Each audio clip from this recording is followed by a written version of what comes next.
ಶ್ರೀ ಈಶ್ವರ್ ಖಂಡ್ರೆ ಅವರನ್ನು ಸಂಪುಟ ದರ್ಜೆ ಸಚಿವರಾಗಿ ಅಧಿಕಾರ ಪದ ಹಾಗೂ ಗೌಪ್ಯತಾ ಪ್ರಮಾಣ ವಚನವನ್ನು ಸ್ವೀಕರಿಸಲು ಆಹ್ವಾನಿಸುತ್ತೇನೆ. ಮಾನ್ಯ ರಾಜ್ಯಪಾಲರು,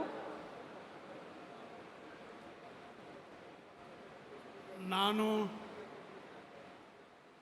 ಈಶ್ವರ್ ಖಂಡ್ರೆ ಎಂಬ ಹೆಸರಿನ ನಾನು ಕಾನೂನಿನ ಮೂಲಕ ಸ್ಥಾಪಿತವಾದ ಭಾರತದ ಸಂವಿಧಾನದ ವಿಷಯದಲ್ಲಿ ನಿಜವಾದ ಶ್ರದ್ಧೆ ಮತ್ತು ನಿಷ್ಠೆಯನ್ನು ಹೊಂದಿರುತ್ತೇನೆಂದು, ನಾನು ಭಾರತದ ಸಾರ್ವಭೌಮತ್ವವನ್ನು ಮತ್ತು ಅಖಂಡತೆಯನ್ನು ಎತ್ತಿ ಹಿಡಿಯುತ್ತೇನೆಂದು ಮತ್ತು ಕರ್ನಾಟಕ ರಾಜ್ಯದ ಮಂತ್ರಿಯಾಗಿ ನನ್ನ ಕರ್ತವ್ಯಗಳನ್ನು ಶ್ರದ್ಧಾಪೂರ್ವಕವಾಗಿ ಮತ್ತು ಅಂತಃಕರಣಪೂರ್ವಕವಾಗಿ ನಿರ್ವಹಿಸುತ್ತೇನೆಂದು ಭಯ ಅಥವಾ ಪಕ್ಷಪಾತವಿಲ್ಲದೆ, ರಾಗದ್ವೇಷವಿಲ್ಲದೆ ಎಲ್ಲ ಬಗೆಯ ಜನರಿಗೆ ಸಂವಿಧಾನಕ್ಕೆ ಮತ್ತು ಕಾನೂನಿಗೆ ಅನುಸಾರವಾಗಿ ನ್ಯಾಯವಾದುದನ್ನೇ ಮಾಡುತ್ತೇನೆಂದು ದೇವರ ಹಾಗೂ ನಮ್ಮ ಗುರುಗಳಾದಂಥ ಲಿಂಗಕ್ಕೆ ಚನ್ನಬಸವ ಪಟ್ಟದೇವರ ಹೆಸರಿನಲ್ಲಿ ಪ್ರಮಾಣ ಮಾಡುತ್ತೇನೆ.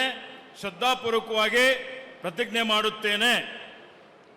ನಾನು ಈಶ್ವರ್ ಖಂಡ್ರೆ ಎಂಬ ಹೆಸರಿನ ನಾನು ಕರ್ನಾಟಕ ರಾಜ್ಯದ ಮಂತ್ರಿಯಾಗಿ ನನ್ನ ಪರ್ಯಾಲೋಚನೆಗೆ ತರಲಾಗುವ ಅಥವಾ ನನಗೆ ತಿಳಿದು ಬರುವ ಯಾವುದೇ ವಿಷಯವನ್ನು ರಾಜ್ಯದ ಮಂತ್ರಿಯಾಗಿ ನನ್ನ ಕರ್ತವ್ಯಗಳ ಯುಕ್ತ ನಿರ್ವಹಣೆಗೆ ಅಗತ್ಯವಾಗಬಹುದಾದ ಸಂದರ್ಭದಲ್ಲದೆ ಅನ್ಯಥಾ ಯಾರೇ ವ್ಯಕ್ತಿಗೆ ಅಥವಾ ವ್ಯಕ್ತಿಗಳಿಗೆ ಪ್ರತ್ಯಕ್ಷವಾಗಿ ಅಥವಾ ಪರೋಕ್ಷವಾಗಿ ತಿಳಿಸುವುದಿಲ್ಲ ಅಥವಾ ಬಹಿರಂಗಪಡಿಸುವುದಿಲ್ಲ ಎಂದು ದೇವರ ಹೆಸರಿನಲ್ಲಿ ಹಾಗೂ ನಮ್ಮ ಗುರುಗಳಾದಂಥ ಲಿಂಗಕ್ಕೆ ಚನ್ನಬಸವ ಪಟ್ಟದೇವರ ಹೆಸರಿನಲ್ಲಿ ಪ್ರಮಾಣ ಮಾಡುತ್ತೇನೆ. ಶ್ರದ್ಧಾಪೂರ್ವಕವಾಗಿ ಪ್ರತಿಜ್ಞೆ ಮಾಡುತ್ತೇನೆ. ಧನ್ಯವಾದಗಳು ಸರ್. ಮಾನ್ಯ ಸಚಿವರು ಈಗ ಪ್ರಮಾಣ ವಚನಕ್ಕೆ ಸಹಿ ಮಾಡಲಿದ್ದಾರೆ.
ಈಗ